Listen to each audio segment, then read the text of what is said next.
like re-loving myself and like Right. falling back in love with my sense of ownership and like who we actually are, what we bring to the table.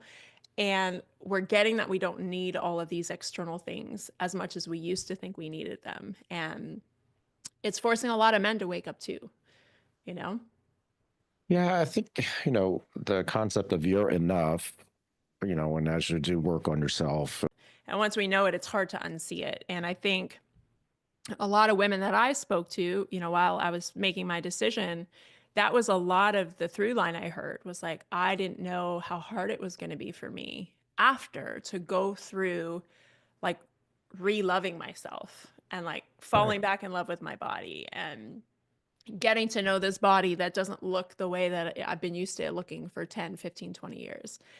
And so I think the amount of work you can do to really fall in love with who you are prior to the surgery will exponentially help your healing journey because you won't be so self-identified around my breast being a source of value and yeah, who I am. Like they're not who you are, right? And so I do think that is really important. I think environment is really important for patients as well. Like anyone considering this to really have a powerful support system. If you don't have a spouse, friends that really are there for you and celebrate who you are and, not the vanity aspect of who you are, but the deeper aspect of who you are, it's huge. And again, it's just like, I've got 4 kids, I've given birth multiple times, and it's the same thing that happens in motherhood. It's like there's an identity crisis after each baby is born because you're now this new person with a new person and a new body and implants.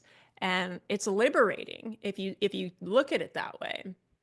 It is a liberating and beautiful initiation into a deeper understanding of who you are. And I think it can really be that powerful initiation for people if they choose to take it and see it that way. And then what would you, because that's a lot of self work. And I always say this, but, I give, and refer folks to Amanda Savage Brown's book, Busting Free, which is about explant. And we talk about it. Are there some, Play as a wife, as a mother, as a partner. Who am I? And so for women, answering that question looks different for everybody. But for me, in my journey and all the clients I work with, I always say it starts with the body. Your body as a woman it's your litmus test for everything. It's your access